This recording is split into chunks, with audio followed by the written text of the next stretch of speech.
All right, calculus students, last section.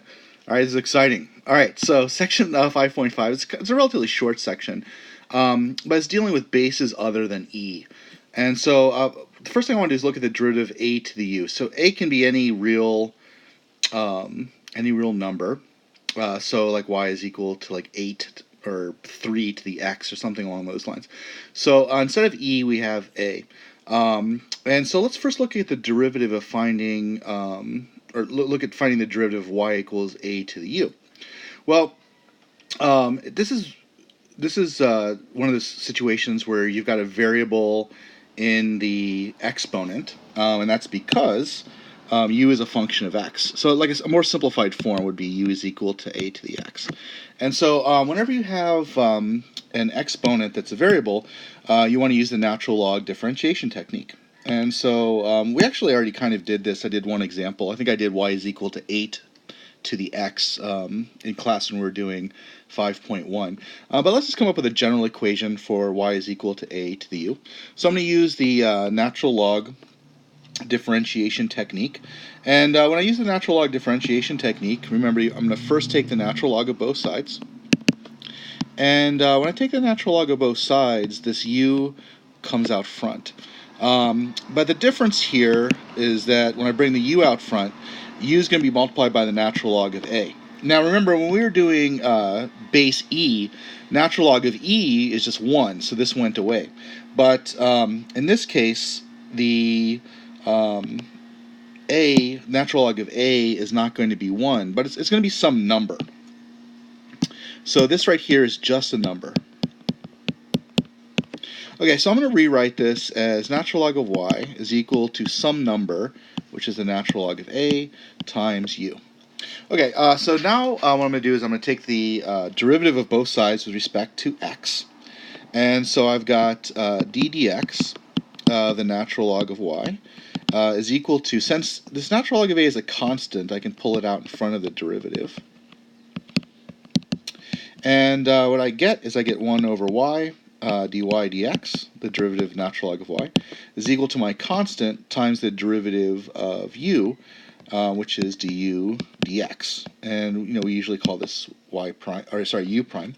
So then dy dx is going to be equal to the natural log. I'm going to write this like this: natural log of a times y times u prime. And this y we're going to put back in from all the way up here, and y is equal to a to the u.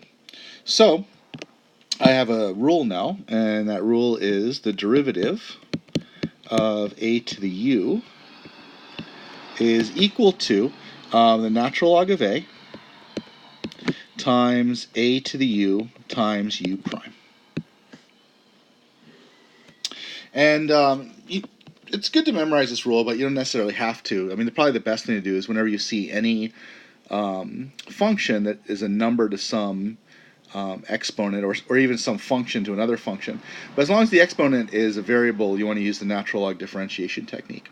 Now let's go back over here and look at this rule. So I've got the natural log of a times a to the u times u prime.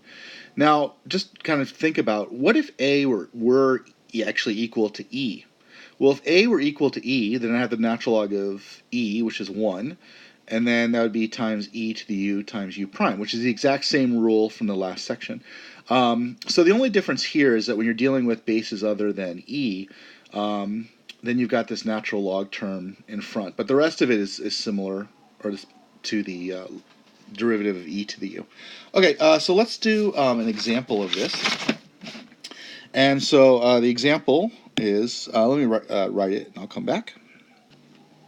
Okay, so here I've got y is equal to 2 to the power square root of sine of x, and I want to find y prime. Now I could use my rule that I just developed, but I personally find it easier just to use natural log differentiation technique. So I'm going to go ahead and use that. And so what I'm going to do is take the natural log of both sides. So I've got the natural log of y. What is wrong with my pen? I'll be back. Okay, we're all good. Okay, so I think this is all fixed. Okay, so what I'm going to do is use the natural log differentiation technique because I have All right, sorry, having pen problems. I think we're fixed. All right, so I'm going to use the natural log differentiation technique because I have a variable in the exponent. And in my opinion, this is the easiest thing to do because you don't have to memorize any new rules. But I'll show you how to do it with the rule as well. But first, let's do the natural log differentiation technique. So I'm going to take a natural log of both sides. And what I'm going to do is then bring this out front. So I've got the natural log of y is equal to the square root of sine of x times the natural log of 2. And remember, the natural log of 2 is just a number. It's not a variable. So before I differentiate, I'm going to rewrite this as the natural log of y. I'm going to bring the constant out front. So the natural log of 2 is a number. It's a constant, not a variable. Times the square root of sine of x. So I've got the square root of sine of x. Okay, so now I'm going to differentiate both sides with respect to x. So I've got d dx of natural log of y is equal to natural log of 2 is a constant, so I'll pull it out front of the derivative, and then I've got the derivative of the square root of sine of x. Okay, so the derivative of natural log of y with respect to x is 1 over y times dy dx, and that's equal to my constant times the derivative of the square root of sine of x, which, using the chain rule, is going to be 1 over 2 times the square root of sine of x times the derivative of what's inside, which is cosine of x. Okay, so the last thing I need to do is bring this y over here and then put y back in. So I've got dy dx is equal to the natural log of 2 times cosine of x over 2 square root of sine of x times y. And I brought that y over from here. And now I just have to put my y back in, which is 2 times the square root of sine of x. So my answer then is going to be the derivative is natural log of 2 times cosine of x over 2 square root of sine of x times y, I'll put parentheses there, which is 2 square root of sine of x. Okay, and I told you I'd show you how to do it using the rule. So the rule from the last slide is that the derivative of a to the u is going to be equal to the natural log of a times a to the u times u prime. And so if you prefer to memorize the rule, that's fine. So I'm going to do it this way. So here u is what is ever on top of the a. So actually we should define the a first if we're going to do it this way. So a in this case is equal to 2. And then u is the exponent, which is the square root of sine of x. And then u prime is the derivative of the square root of sine of x, which is 1 over 2 square root of sine of x times cosine of x. So if we do it this way, then I pop this into the rule. And the derivative then, y prime, is going to be equal to a natural log of a, so an a is 2, times a to the u, which is 2 times the square root of sine of x, times u prime, which is cosine of x, over 2 square root of sine of x. So whichever method you prefer is fine with me. Okay, now let's look at integrating. So on. Okay, so the next thing we want to do is look at integrating a to the u. So what we want is we want a rule for the integral of a to the u du. And so the way we're going to do this is we're going to kind of start off with what we already know. So we know, using the rule for the derivative, is that the derivative of a to the u is going to be equal to natural log of a times a to the u times u prime. And just like when we came up with other integration rules, remember that u prime is really du dx, so I'm going to change that. And so u prime is du dx. Okay, so the first thing I'm going to do here is multiply both sides by dx. And if I do that, then these two dx's cancel. And kind of like what we've done in developing our integration rules from before, I'm going to flip both sides. So I'm going to write this as the natural log of a times a to the u du is equal to d to the a to the u. Now the thing is over here, what I'm looking for is I really want a rule for the integral of just a to the u du, which is this term here, a to the u du. But I've got this natural log of a still hanging around. So this is the only thing that's a little bit tricky because it's kind of new with this derivation, is that I'm going to divide both sides by natural log of a so that I just get this form, a to the u du. So dividing both sides by natural log of a, I get a to the u du is equal to 1 over natural log of a times d of a to the u. Okay, so now I can integrate both sides. And if I integrate both sides, then I get what the rule that I'm looking for on the left-hand side. And then on the right-hand side, this 1 over natural log of a is a constant, so I can come out in front of the integral.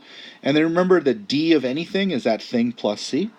So now we've got a rule for the integral of a to the u. So the integral of a to the u du is going to be equal to 1 over natural log of a times a to the u plus c. And this is probably easier actually to memorize the rule than to